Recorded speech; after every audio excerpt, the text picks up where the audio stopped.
Yo everyone, welcome to my predictions and breakdown of the entire UFC Fight Night Perth, Ulberg vs Rays. And I know that this card is still over a week away, but I just thought that I would put out my picks a little bit early this week. If anything does change drastically though, I will make an updated picks video, or I'll just put my pick or like new prediction into the betting guide for this week. I also wanted to say I will be streaming twice this coming week, so once for the Contender Series and also once for the Fight Night. So if you guys do want to come join and say hi, I do appreciate it. Let's jump into the video and start breaking down UFC Perth. And something that I do want to mention is that I've recapped the previous card and also given my overall channel results as well for UFC Noche. If you guys want to see my reaction immediately after UFC Noche finished, I did upload a video recapping the main card and even recapping Canelo vs Crawford as well. So I'll leave a link to the recap on this video if you guys want to check that out if you are curious. But we are here now for UFC Fight Night Perth, Ulberg vs Rays, and we're looking to destroy this next card on picks and on bets, so stay tuned for all the fighter info I'm going to be putting out in this video. I will be posting the full card betting guide video for this card later on this week when the bet lines are fully out, so you guys can see all the bets that I'm thinking about for this card. And if you want to be a part of the betting guide by becoming the subscribers bet of the week, please go into the comment section below and let me know what your favorite bets are for this card, and I will be taking one person's bet to add to the betting guide for this week. This bet may be a specific bet that I like, or even the top comment on the video. If you think you've got a solid bet in mind, feel free to leave a comment in the comment section below. Anyways guys, to finally jump into the video, I'll be starting with the prelims and working my way all the way to the main event. Timestamps are in the description and the comment section below if you guys want to skip to any fight in particular. We're going to be starting with the first fight of the card, which is Brando Pericic versus Elisha Ellison. And straight off the bat here, we're talking about a fight between two debuting fighters and at heavyweight too. So initial thought is that a lot of the time heavyweight fights sort of end up being like quite 50-50s because it only really takes one good shot to end the fight from anyone in the division really. But I do think I'm going to go with Brando Pericic to win this one, and I'll explain my reasoning on why that is, guys. I watched fight tape on both guys, as I do for every single fight on the card, and if I'm honest, I do think it's close in terms of who I favor from a technical standpoint or stylistically. I do think I actually like Elisha Ellison a little bit more in terms of his style, just because he likes to bounce on his feet, and I do think he's quite explosive when he moves in and out of range. But man, I watched some interviews, guys, as well. I watched videos of both guys on top of fight tape, and finding out that Elisha Ellison has only really been training and fighting MMA for 2 years, and most of his work was done as a policeman, I believe it was. It just seems crazier to me. And then you combine that with the fact that I'm pretty sure that Pericic has been training with City Kickboxing for around 3 years now. It's a night and day difference to how I look at both of their careers and how I look at both fighters. I think Pericic is going to have the big height and reach advantage as well in this fight. I know that Elisha's stats aren't showing on Tapology, but he doesn't look very big for heavyweight. But maybe I could be wrong, but compared to Brando, I'm pretty sure Brando is going to be really, really big. I do think that Elisha is going to be the smaller fighter in this fight, but I just think in general that this is going to be a massive step up in competition for Elisha Ellison. And although they don't have that much fight experience, like actual fight experience in the octagon, Pericic is going to have way more experience training MMA, and not just training, but training with higher level guys as well, because he's trained with guys like Adesanya, Volkanovski, Carlos Ulberg. I've seen photos and videos, guys.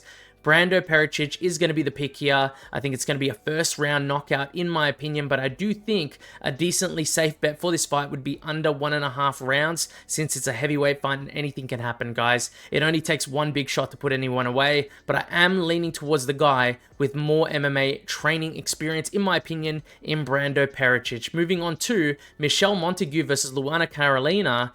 And this is going to be a quick prediction for you guys. I am going to go with Michelle Montague to get it done in this one in her UFC debut. And this is not a quick prediction because I'm insanely confident or anything. It's just because I have a line of thinking that I believe should happen. But this is still WMMA, and I do think that Michelle Montague has holes in her game that can show in this fight. Michelle Montague is 6-0 right now, with 6 wins coming by way of submission. All these submissions were the exact same as well in her pro career. They were all rear naked chokes, guys. She's a pretty solid grappler. She has versatile takedowns as well. I've seen her single leg, I've seen her double leg, I've seen her drag opponents to the ground, I've seen her suplex as well, I believe. So I do think she's not just your standard wrestler. I just think, however, that her striking and defense is pretty bad in my opinion. She's got good pressure and she's got good aggression and commitment when it comes to throwing her strikes, but she just gets hit a lot, in my opinion. And I do think Luana Carolina has a chance of catching her in this fight and putting her away as well. But I do think the majority of the time that these two do verse, Michelle Montague doesn't get caught, and she will be able to secure the takedown, and she should be able to find the finish in this fight by submission. I've seen Luana Carolina get taken down and dominated by worse wrestlers before, guys. I'm going to take Michelle Montague as a pick in this fight, and I'm going to be picking her to win by submission as well. And on top of that, I do think she gets another rear naked choke on her record. And it's not just because she has all rear naked chokes that I think that's the only submission she can do. She has a lot of arm bars on her amateur record as well. A few guillotines, knee bars, triangle chokes mixed in there. But I really do just think it's going to be right by rear naked choke in this fight. That's my pick. Moving on to Jamie Mullarkey versus Rolando Bedoya. And I do believe I saw that Jamie Mullarkey opened as a dog for this fight. I can see the odds right now, and they are pretty even Stevens right now, and I can agree with that. I think this fight is relatively a pick'em fight, in my opinion. Might just lean towards a fellow Aussie boy if I did have to pick someone, but in all seriousness, I think I'm going to lean towards Jamie Mullarkey mainly because I do think this fight goes to decision a good amount of the time, and I think that Rolando Bedoya, although he has good volume and hands, does tend to give his best round in the first and second, and he ends up slowing a little bit more so into the third round. Even sometimes he slows at the end of the second. I also think the dude gets hit quite a lot as well, and I do think although he might have the striking advantage in this fight against Jamie Mullarkey, I don't think it's by much in my opinion. I also think that Jamie has shown he can be quite tricky for decent guys in the UFC, and especially if he does mix in the wrestling and BJJ, which is I think what he's going to do here. He seems like he does like shooting when someone pressures forward, overly aggressive, and I do think there are going to be a couple of takedowns thrown in this fight in that first round because of how Bedoya starts faster than how he ends his fights. So I'm going to go with Jamie Mullarkey for that reason, guys, and I am going to say he wins this fight by decision. But remember, this is still a pretty 50-50 one in my opinion, guys. I probably wouldn't recommend betting on this one. Moving on to Colby Thicknesse versus Josias Musasa. And you know what? This has been a tough one for me to pick, and that's mostly because I think that both of these guys are pretty decent prospects in the UFC, and it does suck that one of them has to lose this fight. But the good thing about it, though, is that both guys are still really young. They're both only 26 years old inside the UFC, so whoever does cop a loss in this fight can always bounce back again afterwards. My initial gut was leaning towards Colby Thicknesse to get it done here, but I do think after watching a bunch of fight tape on both guys, I might just ever so slightly lean towards Josias Musasa on this one. I've still been debating this one a lot. It's just because I do think Musasa is going to be the more dangerous of the two in there, and I don't think that Colby is going to be able to secure many takedowns in this fight, if any at all. And even if he does secure a couple of takedowns here, I really think Josias pops right back up. That's how good Josias' takedown defense really is, and his get-up ability is just that good as well. I'm actually very, very torn though, because I do really think Colby is a really good underdog pick here. I think his striking and movement on the feet is a lot better than what people might give him credit for. His style is very heavily inspired by Volkanovski's when it comes to the striking, you can just tell. So there is a chance that this fight ends up going to decision, or Colby Thicknesse is even able to catch Musasa on the feet in this fight, since Musasa isn't the greatest defensively. It just frustrates me because I feel like people might not be respecting Colby Thicknesse as much as they probably should here, because just realize, guys, how close I was to picking him. Please, like, I've got it all written in my script here. Like, if Musasa hadn't shown me he can keep a high output whilst maintaining his power across 3 rounds, I probably would have picked Colby a little easier here, but the fact that I watched his Contender Series fight and the dude just tries taking him down over and over again. This was Atari Tanzilovi, I believe it was, and that dude was a pretty solid fighter, by the way. He was very well-rounded. He's got fantastic takedowns. He had fantastic striking in that fight. He was very quick, and Musasa just sort of weathered the storm. He weathered all the counters and crazy strikes early, and on top of stuffing all the takedowns, he ended up winning the fight on damage and volume. But to be fair, if I actually think about it right now while recording this video, the fight was very close, and Tanzilovi didn't really throw much in the second or third round of that fight, so it was pretty easy for Musasa to sort of take over with volume. You know what, guys? I'm gonna actually change my mind. I think I'm gonna slightly lean towards Colby Thicknesse here, because I believe Colby has shown, even against an absolute beast in Alexandre Topuria, who he did verse in his last fight, who is 100% a better fighter than Josias Musasa in my opinion, he can keep up an incredibly high pace. He did great with his output. He was great with his movement. He still landed fantastic shots in the second and third round of that fight, and he tested the chin of Alexandre Topuria in that fight in the second and third rounds. I think I'm going to slightly lean towards Colby Thicknesse here as an underdog in this one. I'm going to say he wins it by decision, maybe by avoiding the bigger shots of Musasa and then outdoing him with the volume from outside. But regardless though, I'm not going to put a bet on this fight, guys. It's so close. You can obviously see by how I'm talking, it's close. It's a close fight. So he's not going to be in the betting guide. If you guys are wondering that, he's not going to be in the betting guide as an underdog bet. This is still a very 50-50 fight for me. Moving on to Rowston versus Andre Petroski. And guys, I know what it might look like here, but I swear, I'm not just trying to pick only Aussies on this card. It sort of just happened. I didn't mean to do it. It's just that I know that Rowston is debuting in the UFC right now, and normally I do take the guy who has spent more time in the promotion and has wins in the UFC, like Andre Petroski, but I had just never have thought very highly of Andre Petroski in my opinion. I think his stand-up game is pretty terrible for the most part, and he only really has the physicality as something that helps him out, along with, obviously, his main game plan, which is to take you down and control you on the ground. I think Rowston is going to be the way better and more dangerous striker in this matchup. I do think he's not the best defensively, though, on the feet, and he does seem to get tagged a bit, but I'm not sure Andre Petroski will be able to make him pay for those mistakes on the feet. I also think he's got pretty great takedown defense, and his overall ability to stand back up is pretty solid in my opinion. He gets back up very quickly after being taken down. I've seen him get back up quickly in quite a few fights now, actually, and he was able to do this successfully in his first fight on the Contender Series against Torres Finney, if you guys know who that is.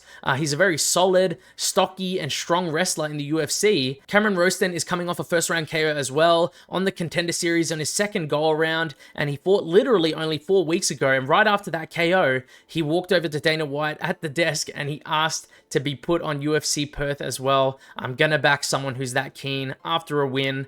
And more importantly, I'm backing him because I believe he will win this fight on the feet and will get back up on his feet after he gets taken down. If he does even get taken down in this fight, Rowston is the pick as an underdog, and I'm actually going to say he wins this by KO, but KO decision is probably the safest bet here. Moving on to Jonathan Micallef versus Oban Elliott, and guys, the switch up on Oban Elliott by the odds makers is diabolical, guys. I'm not going to lie. I can guarantee you that if no one saw Oban's last fight against Syokun Ko, I honestly think he would have been a minus 500 favorite in this fight going into this one. And he's pretty much even with Jonathan Micallef as far as what I can see at the time of recording this video. And I do sort of actually understand that a little bit. The fighters are decently similar, both have solid offensive wrestling and are decent on the feet as well, and they are both well-rounded dudes in general. The problem is, both guys aren't necessarily the greatest at one thing, and I can see them both having issues in the wrestling and striking in the future against other opponents unless they keep improving.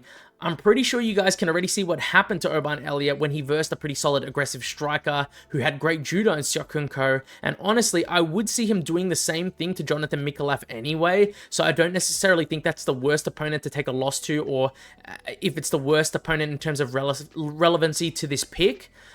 This is still a really close fight, guys. I thought about leaning towards Jonathan Micallef, since when it really is a close fight, I do like picking the underdog, and he is like a fellow Aussie Kiwi guy, but I do think I will side with Oban Elliott to get this one done. I just think I would give him the striking advantage overall in this matchup. I think he's going to be the faster, more explosive guy in his combinations. I think he's going to be a little more fluid as well. He's going to be lighter on his feet.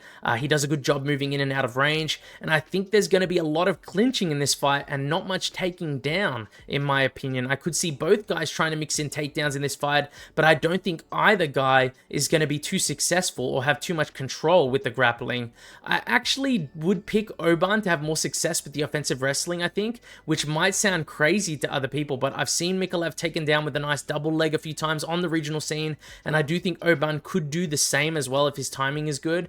I also think upon rewatching Oban's last fight and loss, he did get taken down a few times, but majority of the takedowns were judo throws and body lock drags, and he does have an ability to get back up, at least from some of them in that fight.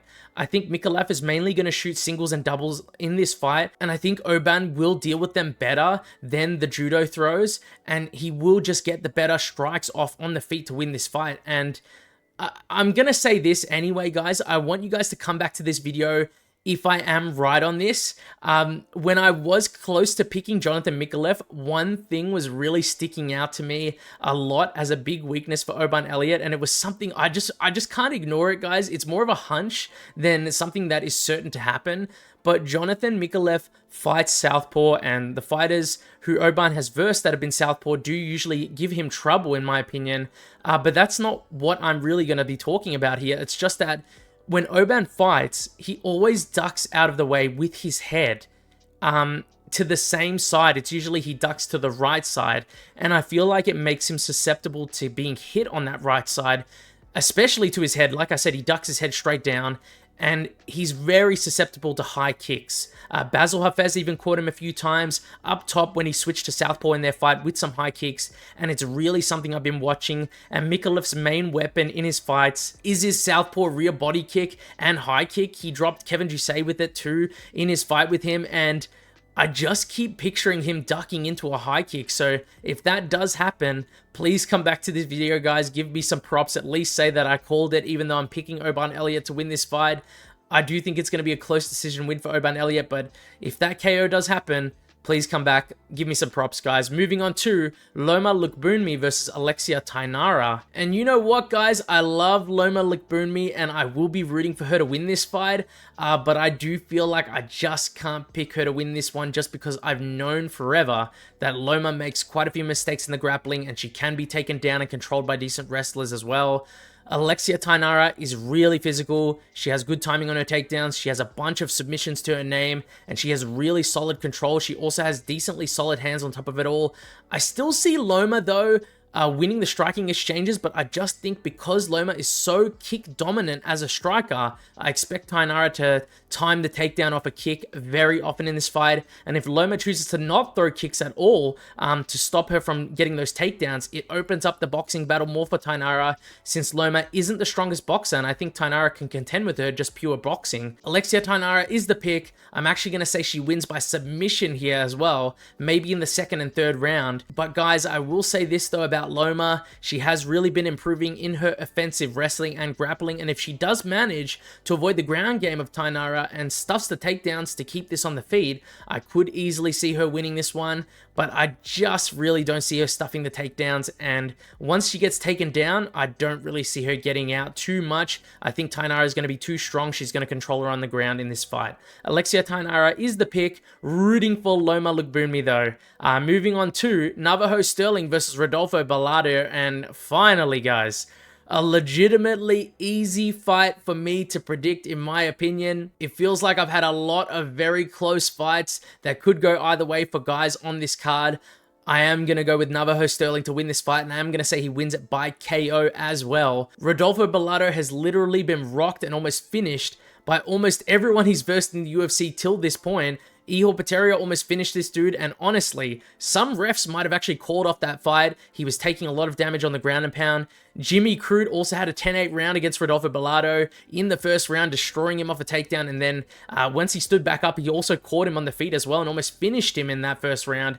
And it's crazy because Rodolfo's only 2 losses are to Vitor Petrino outside of the UFC, which of course isn't the worst fighter to lose to, but they were absolutely vicious KOs, both of them, absolutely flatlining him both times. And Vitor Petrino was only 21 when he KO'd him the first time as well. Nowhere near physically as imposing as he looks now. And he still caught him and finished him the exact same way. So that dude must just have some natural power, guys. Or, you know, he's got some crazy power, that's for sure. Anyways, guys, I'll mention this as well. This is the reason why I'm feeling quite confident, and that's because Bellato usually gets rocked by a specific type of punch, and that punch is the left hook of his opponents, and I feel like Navajo Stirling might even have a more devastating and more technically sound left hook than Vitor Petrino, who flatlined Rodolfo Bellato with the exact same punch twice in both fights. I'm going to go with Navajo Stirling here, guys, by vicious left hook KO in this fight. I am going to add him to my confident picks list as well. Moving on to the main card, Tom Nolan versus Charlie Campbell. And I'm not going to lie to you guys, we're starting off with a hard one on the main card. Initial thoughts make me want to lean towards Tom Nolan. I've picked the dude before quite a few times, I think now, and I've picked him as a slight underdog. I think I remember against Vyacheslav Borshev, and he was able to win that one, which was his last performance. And I also think not only was that his last performance, I think that was one of his best performances I've seen of his career against a high-level opponent. And maybe the Bogdan Grad KO was up there for one of his best performances, but I think he just looked fantastic against Borshev, in my opinion. All that being said, I still think this is a close fight. I think Charlie Campbell is a pretty solid striker, and he's got solid takedown defense. He's also got pretty solid power on top of it all, which it all rounds off his skill set quite nicely, in my opinion. I'm pretty sure he also trains with Marab and Aljo as well, if I'm not mistaken. I could be mistaken there. He sort of reminds me of a Chris Gutierrez, the way he moves around and the way he throws his punches, the style he fights in is very similar to me when I compare the two. I think this fight is going to be quite back and forth on the feet. I think overall it's going to be quite competitive as well, but I think that Tom Nolan is just going to hustle harder in the later rounds of this fight, especially if it does reach them, like if it does get to the second and third rounds. I don't think Charlie Campbell's going to be able to slow things down by mixing in the grappling. He might be able to, but I do just think that Tom Nolan might be a little bit more savvy in the grappling than he is, and I think he's better in the scrambles if they do end up getting to the ground. I just see him getting out-volumed, guys. I think as the fight goes on, Tom Nolan will out-volume him, but this is a very, very close fight on paper, guys. I can't stress that enough. My official prediction, though, is Tom Nolan by decision, or even KO maybe if they end up getting a bit more scrappy in some of the exchanges. I do think both guys have a solid chance of getting their KO though. Like I said, this is a pretty close call, and I wouldn't be mad if anyone does decide to pick Charlie Campbell because it's that close. Moving on to Justin Tafa versus Louie Sutherland. And I've said it for a while, guys, and I'll say it again, and I know the other Tafa is now off this card, but this is true for both Tafa brothers. These guys cannot grapple. They are really solid and really dangerous on the feet, but if you know how to shoot a double leg in the UFC or anywhere near half decent in the UFC, you should be able to beat them.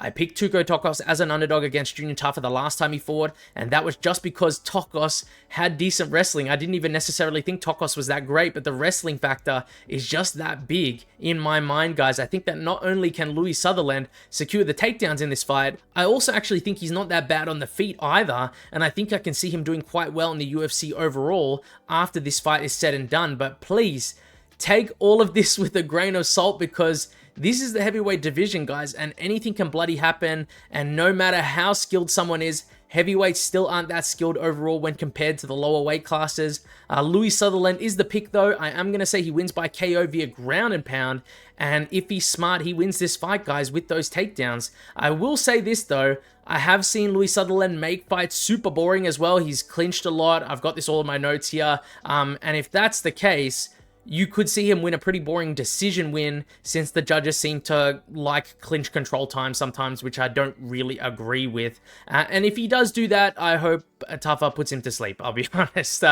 Moving on to Jake Matthews versus Neil Magny. And I'm just going to come out and say it off rip that I'm going to go with Jake Matthews. And I do think I would be absolutely devastated if he lost to Neil Magny, because I believe he is really looking the best version of himself right now. He's only just starting to hit his prime. He's currently only 31 years of age. He should literally be better everywhere in this fight than Neil Magny is. I think he's a better overall wrestler, and I think he's way better in striking than Neil Magny, of course. And that's where this fight should stay and end, in my opinion. I think Jake Matthews hurts and puts away Neil Magny on the feet in either round 1 or 2, and maybe jumps on a rear naked choke if he decides to follow up a hurt Magny. He just looks so fast right now, guys. So fluid, and his takedown that he hit on Chitty was just awesome in his last fight. That's my prediction for this fight, guys. I'm putting him in my confident picks as well. I don't think he loses to Neil Magny. Moving on to the feature fight of the card now, Jack Jenkins versus Ramon Taveras. And Jack Jenkins fan reporting for duty, guys. I am going to pick him to win this fight, but this is a dangerous one for him. I also think maybe he could be a little closer in odds than what he is right now. I do agree that he should be the favorite here, but I don't think it should be this wide. I do think Jack is really defensively sound. He's very disciplined. He's a dangerous striker himself. And I think that Ramon Taveras is not going to be able to tee off and catch him like he has a few other opponents that he's had in the UFC. I think Jack working his kicks, rolling with shots, bringing the nice high kick upstairs like he does, and I believe that doing that, he will win this fight by out-tit-for-tatting Ramon Taveras here. I do think in terms of raw power and speed, Taveras might have the edge there in that realm, but I think technically and defensively, Jack is just that step ahead, and I think those things really matter to me, and they matter a lot more than those raw talents. I think we were shown in the Davy Grant fight versus Ramon Taveras that being a pretty solid striker at range, not wanting to brawl with Taveras, and being able to keep to the outside and with kicks and punches works quite well over the course of 3 rounds. But even though I say that, Taveras did end up catching Davy Grant, if I remember correctly. He did drop him momentarily in that fight somewhere in, I think, the 2nd round. The guy does really have good timing on his power blows, but overall, he just got outdone by Grant on the feet. I think Jack Jenkins can do the same. I haven't lost my hype for him. I was sad that he lost to Daniel Santos, but he just needs to work on that grappling and his takedown defense, in my opinion. This matchup is going to be a more stand-up oriented matchup anyway, so I think he comes out looking more confident and slick on the feet than last time. And last time he didn't even look too bad anyway, and he dropped Gabriel Santos, if I remember correctly. Jack Jenkins is the pick here, guys. By decision is probably the most likely. I could see him catching Taveras as well on the feet. It has happened before in his fight with Serhi City, I believe, but I do think this fight does go to decision. Moving on to the co-main event of the card, Jimmy Crute versus Ivan Erslan. And you know what, guys? I'm going to say the same thing I said about Jimmy Crute in his last fights against Marcin Prachnio and even in his draw against Rodolfo Bellato. The dude is pretty well-rounded, and he's a solid fighter, and if he uses his grappling in this matchup, he should win this fight. He did great initially against Rodolfo Bellato because of the wrestling mostly. He dominated and finished Marcin Prachnio as well in the 1st round with a couple of solid takedowns. If I had to talk about Ivan Erslan though, he is pretty solid on the feet though. He sort of reminds me of an Volkan Oezdemir a little bit with how he fights and how he looks. I think he's got an advantage on the feet against Crute here. I do think he's more dangerous than Crute. But this is light heavyweight and everyone is really dangerous in my opinion. But even though he might be the better striker, he does have a pretty noticeable grappling weakness, and that has shown in his last fight against Navajo Stirling. Not only did he fail his own takedowns and end up getting pushed up against the cage, Navajo, who is a predominant striker, managed to reverse position multiple times in this fight in the clinch and managed to take Erslan down many times throughout this fight. Granted, he also hurt him on the feet, which might have made takedowns easier in the last round, but I do just think that Jimmy Crute, if he stays conservative with the striking and looks to turn this into a grappling match, he should be able to get a similar win to his last fight against Marcin Prachnio because, frankly, guys, he is a better grappler and wrestler than Navajo Stirling, and if Navajo Stirling is taking you down and dominating you on the ground like that, I feel like Jimmy Crute should be able to do the same or better. Jimmy Crute is the pick. I'm going to say he wins this by submission. That's if he does secure the takedowns like he should. Moving on to the main event of the evening now, Carlos Ulberg versus Dominic Reyes. And now this is a tricky one for me because I've been loving the whole Reyes resurgence that has been going on as of recent. I've been a big fan of Dominic Reyes and I was devastated to see him go on his losing streak after he did get robbed by John Jones. The guy has now put together a 3-fight win streak with all finishes and I couldn't be happier, honestly. I really am a big fan of Reyes. And if I'm rooting for anyone in this matchup to win, it is Reyes, which might sound strange since I am Aussie and Carlos Ulberg is from City Kickboxing as well. But who I'm rooting for and who I think wins this fight are two different things entirely. I've watched a bunch of fight tape on both dudes going into this one, and whilst I do think that Reyes has a good chance to get it done, I just have to favor Carlos Ulberg to win this fight, guys. And a part of me just wanted to say, I really don't think Ulberg is all that good, and Reyes is a decent underdog. And while I do think Reyes is a solid underdog, I think I need to realize how much Ulberg really is a solid technical and dangerous fighter. In his most recent fight against Jan Blachowicz, I was pretty upset with the result, and the reason I was upset because I did pick Jan as an underdog in that matchup to beat Ulberg, and I still feel that Jan should have been able to get that decision via the judges by split decision. And after the fight, it sort of left a sour taste in my mouth. I just thought, man, I was right. Ulberg isn't really that good, and Jan did beat him. But that's just it. Ulberg didn't look that great against Jan, but it doesn't mean that Ulberg is bad. It's more so that Jan is super difficult to deal with for anyone in the division, and this is a tried and true statement. It's as true as it gets, guys. He's drawed against Micallef. He had a very, very close split decision loss to Alex Pereira. The dude even gave Adesanya his first loss by beating him in the striking as well. It wasn't just the grappling. And on top of it all, the dude has knocked out Dominic Reyes in the second round and was the first person to KO Reyes as well in his career. I've watched many fights back, of course, not just the Jan fight, but Dominic, although he didn't look bad against Jan, Jan was clearly doing more damage throughout the 2 rounds the fight went for, and he sort of nullified a lot of Reyes' offense in that fight. I know this has been a little bit of a side tangent talking about how good Jan Blachowicz is instead of my prediction, but I just think that Ulberg is really solid, and he's more solid than I've given him credit for in the past, and a lot more defensively sound than Dominic Reyes is if I had to compare them to. Apart from losing the fight to Kennedy Nzechukwu in his UFC debut, the dude has only been winning all the way to becoming a top contender. And if you watch back that Kennedy Nzechukwu fight as well, guys, that fight might be the highest paced light heavyweight fight I've ever seen. These guys were like fighting at close range like 95% of the time, and Ulberg was getting the better of a lot of the exchanges, in my opinion. It just seemed like he was getting caught more and more as the fight went on because he was getting more fatigued. He really tried to finish Kennedy Nzechukwu in the first round of that fight. But anyways, guys, I just want to say this. Even in Dominic Reyes' wins, I don't even want to talk about the KO losses too much. I'm just talking about the wins.